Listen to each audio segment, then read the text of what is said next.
Dios le bendiga a todos mis amados en esta tarde. Como de costumbre está por aquí su hermano y amigo José R. Bueno y les saludamos y le bendecimos a todos en el nombre de nuestro Señor y Salvador Jesucristo, recordándole que este es un ministerio de fe y que sus donaciones pues son bienvenidas. Siempre les repetimos que esta es una puerta que Dios nos ha abierto a nosotros para sembrar aquí y así mantener la garantía de nuestras provisiones en el nombre de nuestro Señor y Salvador Jesucristo. Gloria a Dios. Hoy yo quiero compartir con ustedes, quiero que analicemos la epístola a los Gálatas. Gloria a Dios.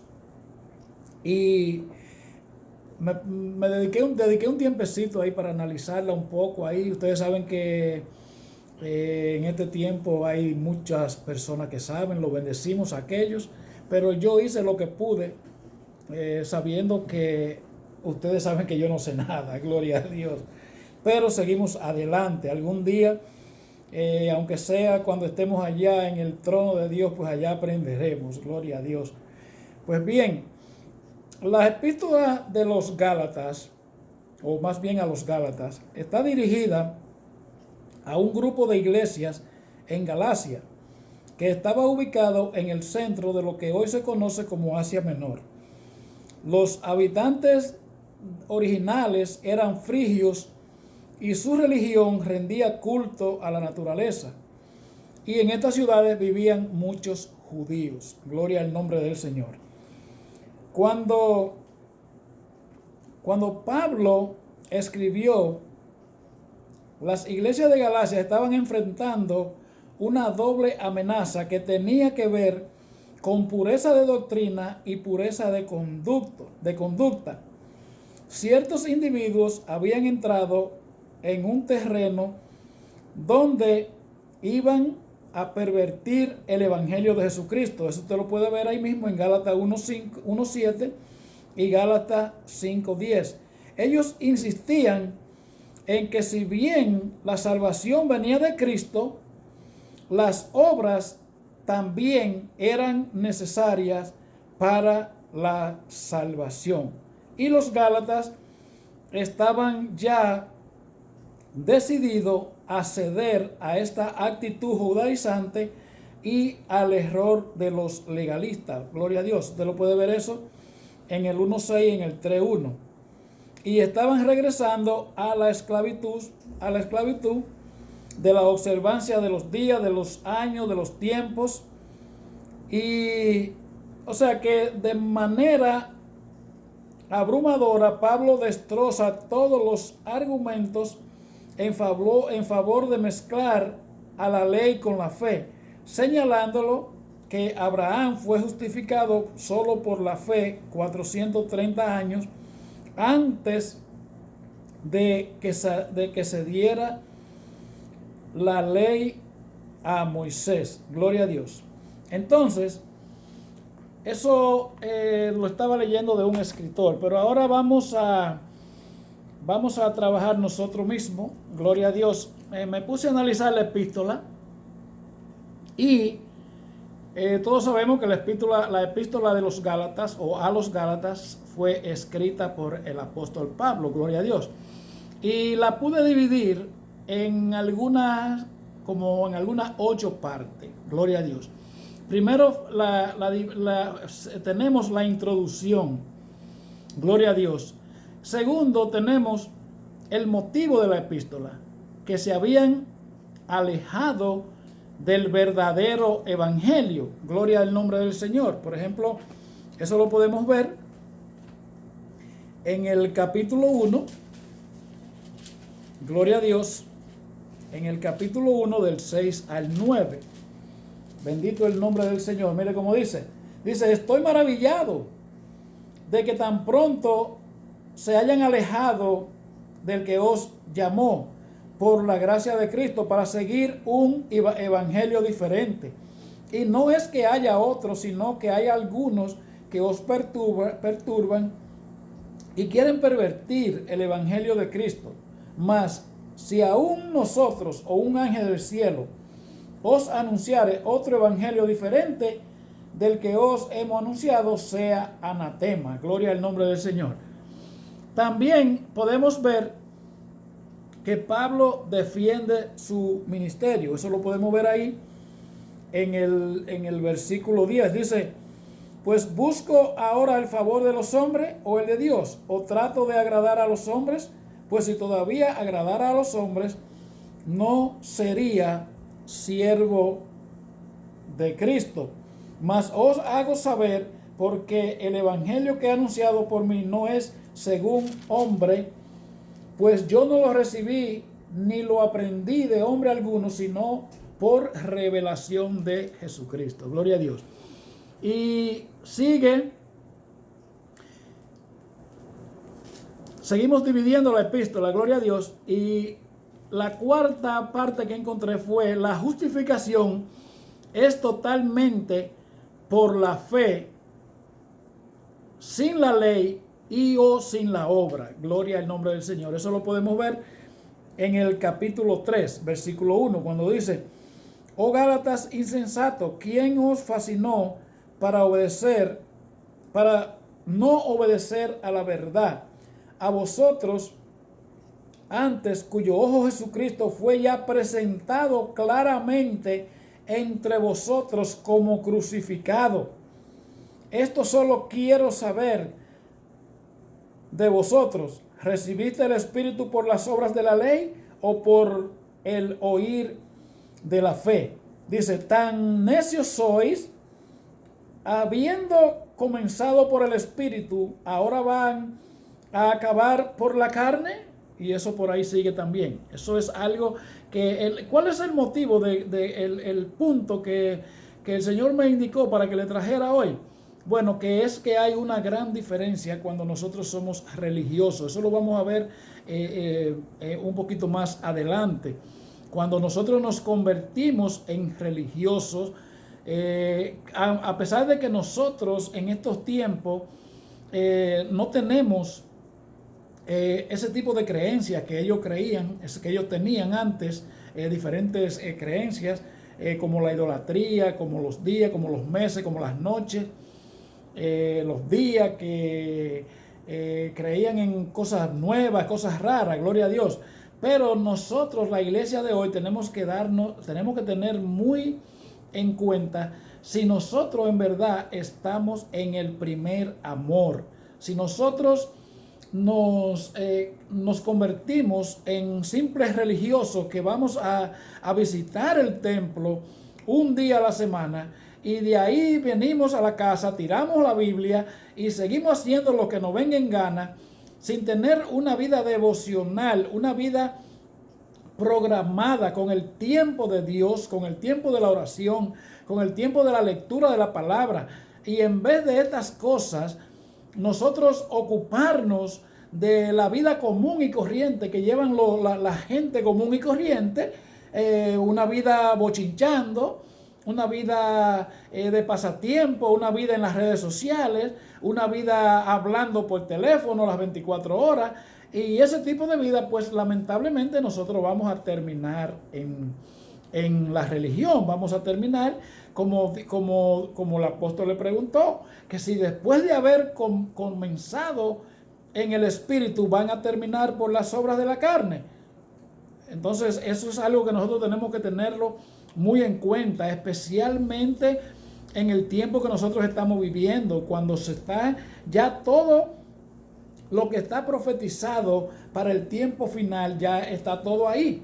Ya vemos como va Haití, por así decirlo, terremoto, encima de eso vienen las plagas, que vienen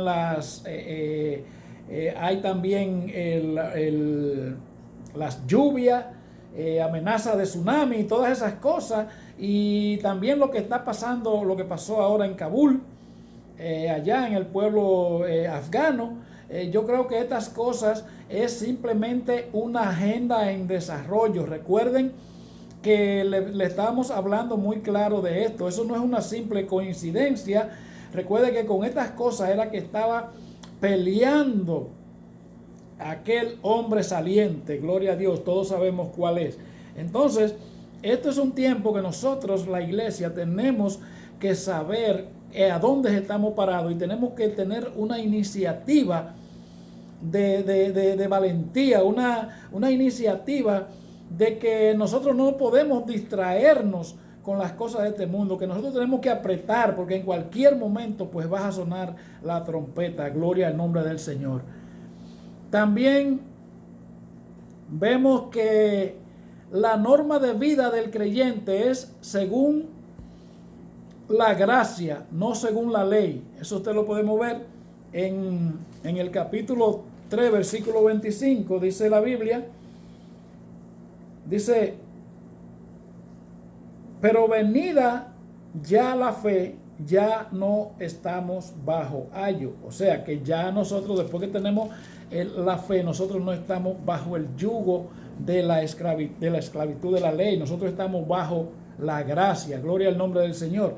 También en el capítulo 5, versículo 1 dice, está pues firme en la libertad con que Cristo nos hizo libre y no estéis otra vez sujeto al yugo de la esclavitud. Por ejemplo, como no maneje, no coma, que no guíe, que no haga esto, que no haga lo otro. Ya esas son cosas de religiones. Gloria al nombre del Señor. También podemos ver en la epístola la manifestación externa de la nueva vida en Cristo Jesús. Eso lo podemos ver en el capítulo 6, versículo 1 al 16, cuando dice, hermanos, si alguno fuere sorprendido en alguna falta, vosotros que sois espirituales, restaurarle con espíritu de mansedumbre, considerándote a ti mismo, no sea que tú también sea tentado. En caso de que el hermano esté afligido, entonces dice, sobrellevad los unos las cargas de los otros y cumplir así la ley, pero la de Cristo, gloria a Dios. O sea, que tiene que haber una diferencia después que tú y yo le estamos sirviendo al Señor en espíritu y en verdad. Y también tenemos como último aparte la conclusión de la epístola. Gloria al nombre del Señor. Pero quiero concentrarme aquí en las características de un creyente justificado por la fe. Vamos a leer en el libro de Gálatas, aquí donde estamos leyendo en Gálatas, en el capítulo 5 y versículo 2 en adelante. Dice, he aquí, yo Pablo os digo, que si os circuncidáis, de nada os aprovechará a Cristo. O sea, si nos mudamos para la religión, para la ley antigua, entonces ya no estamos bajo la gracia. De nada nos aprovecha Cristo, para nada murió Cristo. Eso es lo que el apóstol Pablo le quiere decir. Y dice, y otra vez testifico a todo hombre que se circuncida, que está obligado a guardar la ley. De Cristo os desligaste, lo que por la ley os justificáis, de la gracia habéis caído.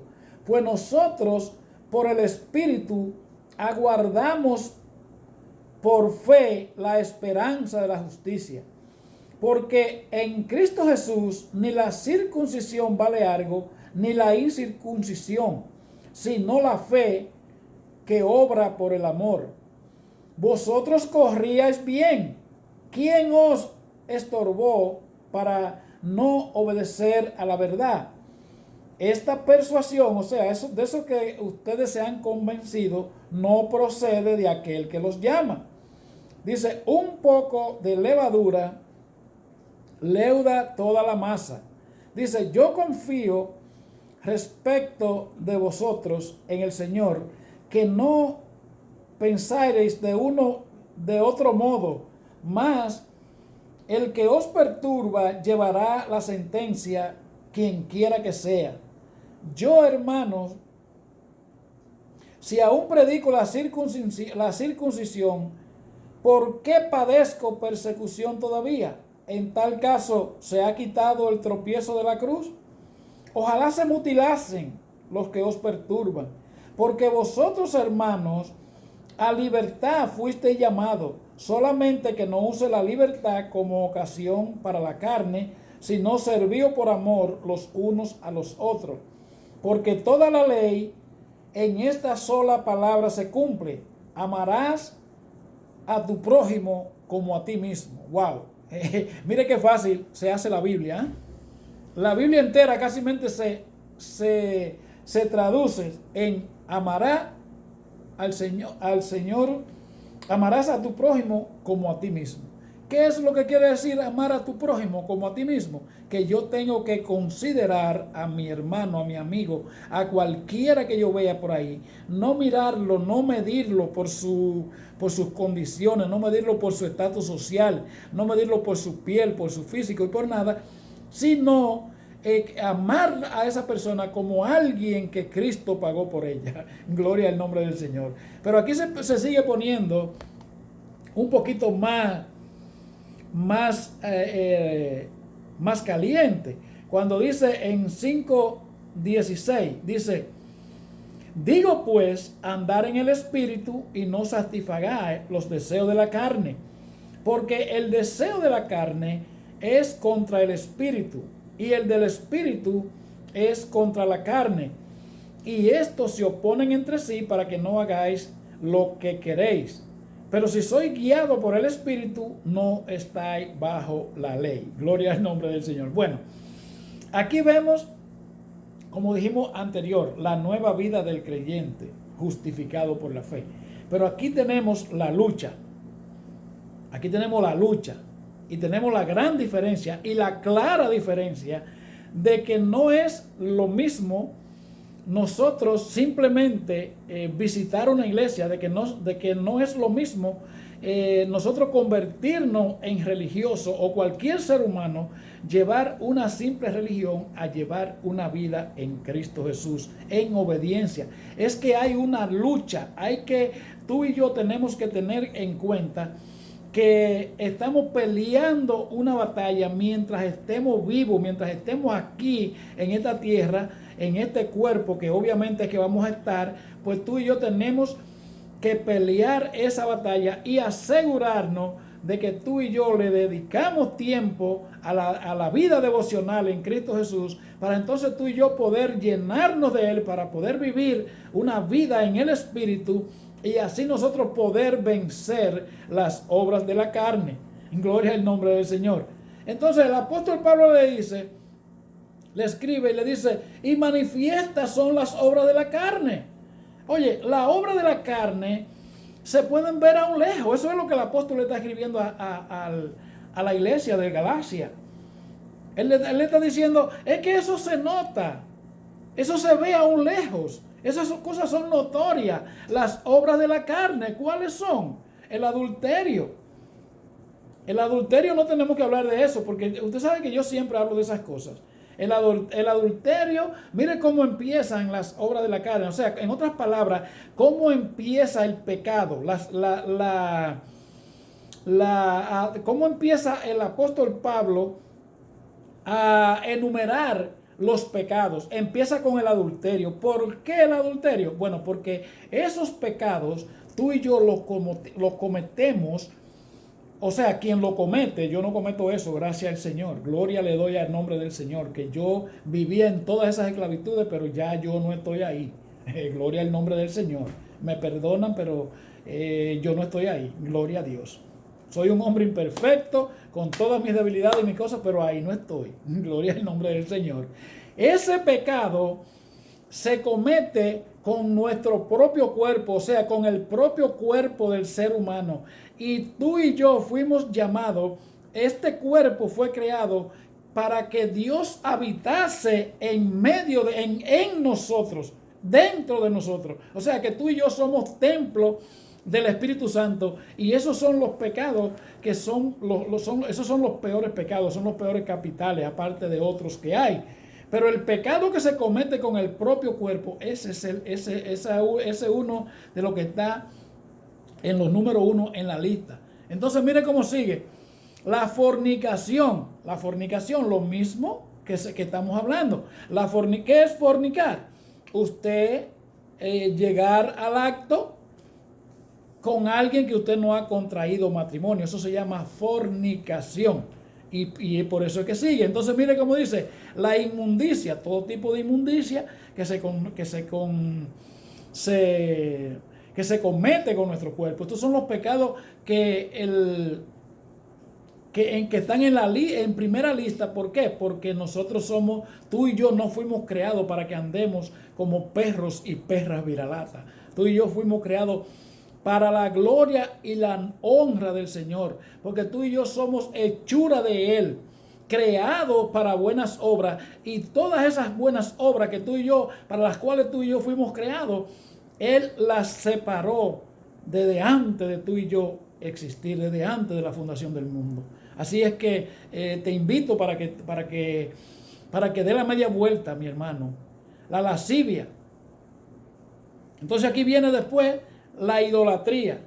Mira cómo viene ahora. Entonces aquí vienen primeramente el escritor sitúa o cita los pecados que se cometen con el propio cuerpo. Y luego entonces ahora viene a citar los pecados como diríamos espirituales, por así decirlo, porque es que tú y yo, nosotros los hombres, somos débiles, nosotros no podemos andar solos, nosotros necesitamos el apoyo de alguien, y tú y yo fuimos creados para adorar, para endiosar, por así decirlo, pero ese es nuestro Dios solamente. Entonces por eso es que vemos que, bueno, por ejemplo, el caso de Haití, principalmente, quizás hay gente que se confunden con Haití, quizás hay gente que dicen, no, porque ellos son negros y que ellos son esto y que son lo otro. Déjeme decirle que Dios no es racista. Y además de eso, en Haití no todos son negros, déjeme decirle. Lamentablemente, la mayoría de los que emigran, así como que con mucha necesidad, bueno, pues esos son los que uno ve, los de extrema pobreza, los negros que andan por allá por la República Dominicana completa. Pero Dios no hace acepción de personas, ni por número, ni por color de piel, ni por nada. Bendito el nombre del Señor. Entonces aquí viene la idolatría, la hechicería. La idolatría y la hechicería, dése cuenta, escuche bien esto, para que usted vea el peligro de esas cosas. ¿Cómo usted me explica que Venezuela es prácticamente, yo creo que se puede situar entre el tercer país productor de petróleo? ¿Y cómo usted me explica de que los venezolanos anden así como chivos sin ley, como ovejas que no tienen pastor, y que tengan pasando por lo que están pasando actualmente, por la extrema pobreza? ¿De dónde cree usted que viene eso? Bueno, porque Dios le da gobernantes, Dios permite que los gobernantes que le gobiernan a ellos, pues que sean malos y les roben todo. ¿Por qué? Porque Venezuela y Haití, déjeme decirle que no tienen mucha diferencia con el asunto de la idolatría y de la hechicería y de los falsos dioses, de que son adoradores de Satanás. Gloria al nombre del Señor. Sonó un poquito duro, pero esa es la realidad. Y todos esos países que usted ve en esos extremos problemas, en esas extremas dificultades, pues busque lo que es que no adoran al Dios verdadero. Gloria al nombre del Señor. Entonces, esos pecados de la idolatría y la hechicería, entonces eso van pariendo, por así decirlo. Entonces se caracteriza, todo el que tiene esas cosas, el que practica estas cosas, pues se caracteriza por esas cosas, por esto que sigue el apóstol citando: enemistades, muchos pleitos. ¿Por qué? Porque es que cuando usted tiene esas imágenes en su casa, pues usted le ha abierto la puerta a Satanás, y por eso es que usted no vive en paz.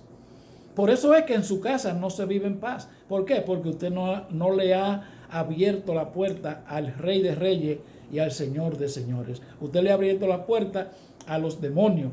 Cuando usted cuelga un yeso de eso, un santo, una estatua de esas cosas, pues usted le ha dicho: Satanás, bienvenido a mi casa. Suena un poquito duro, me perdona, pero es la realidad.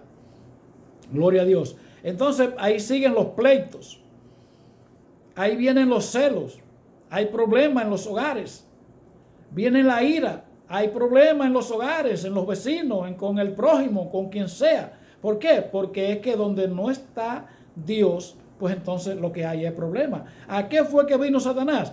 A matar, a robar y a destruir, pero para eso vino el Hijo de Dios, para deshacer todas las obras del diablo. Gloria a Dios. Entonces siguen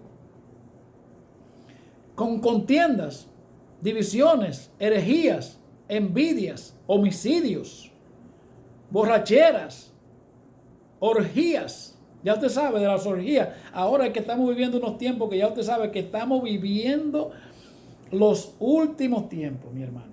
Todas esas cosas que estamos citando aquí, todas esas cosas, si por casualidad usted no sabe, hay alguien que no sabe lo que es orgía, son esas prácticas diabólicas cuando se trancan grupos de personas, ya usted sabe, toma esto y toma aquello, dame tú y toma yo, y que esto y que lo otro. Cuando se juntan más de tres personas en adelante, hacer todas esas fechorías, pues a eso es que se le llama orgía. Gloria al nombre del Señor. También, entonces el apóstol termina y dice: cosas semejantes a esta, acerca de las cuales os amonesto, como ya lo he dicho antes, que los que practican tales cosas no heredarán el reino de Dios. Ahí eso está claro. Si usted es un idólatra, se supone, mire, le voy a hablar más profundo.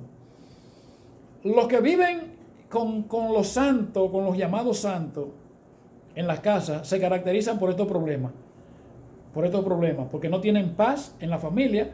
Los hijos le salen tigres, gangueros, drogadictos, delincuentes, y las muchachitas se le pierden a tiempo. Eso es una cadena. Primeramente cometen el pecado del adulterio y de la fornicación, o sea que se van a la cama y no han contraído el matrimonio legalmente como Dios lo manda, y de ahí la vida se le vuelve un desastre en todo el sentido de la palabra. Pero entonces mire cómo sigue el escritor escribiendo. Dice, el título de aquí, de esta pequeña lectura, de esta fracción, dice: el carácter cristiano es producido por el Espíritu Santo, no por el esfuerzo. Gloria al nombre del Señor. Tremendo, me gustó esa. Dice: mas el fruto del Espíritu es amor. O sea que cuando usted le pide perdón al Señor Jesucristo por su pecado, entonces Él derrama, el Espíritu Santo viene y entra, la tercera persona de la Trinidad, viene y entra en su vida y gobierna su vida. Y ya por eso es que usted ve que cuando una persona se convierte a Jesucristo, pues entonces las cosas cambian, e incluso hasta la forma de hablar, hasta la forma de mirar. Porque cuando estamos en Cristo Jesús, pues nosotros tenemos paz. ¿Por qué?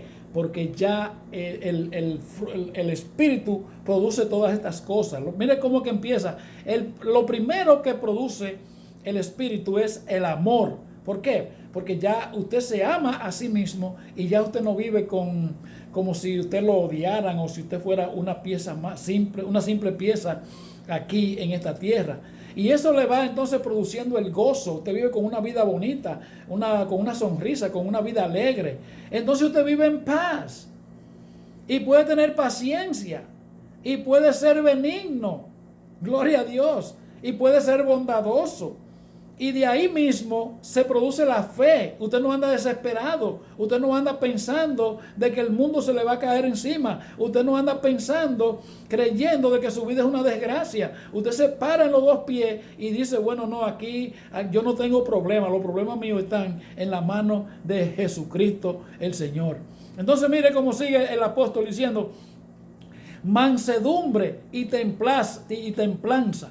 Y dice, contra tales cosas no hay ley. O sea, no hay quien lo condene si usted está en Cristo Jesús, porque le dice la Biblia que no hay ninguna condenación para los que están en Cristo Jesús. Le invito para, si usted quiere vivir una vida buena, una vida en victoria, una vida en abundancia, una vida en paz, una vida saludable, una vida con todas las cosas, con todas las cosas buenas a su alcance, pues les invito que acepte a Jesús como su Señor y Salvador. Es bien fácil. Usted le pide perdón a Jesús por su pecado y comienza a vivir una vida diferente. Gloria al nombre del Señor. Bueno, pues esta fue mi parte. Les dejo, será hasta la próxima. Yo soy su hermano y amigo José R. Bueno, y puede encontrar este mensaje en YouTube si usted quiere volverlo a escuchar. Dios le bendiga, Dios le guarde y shalom.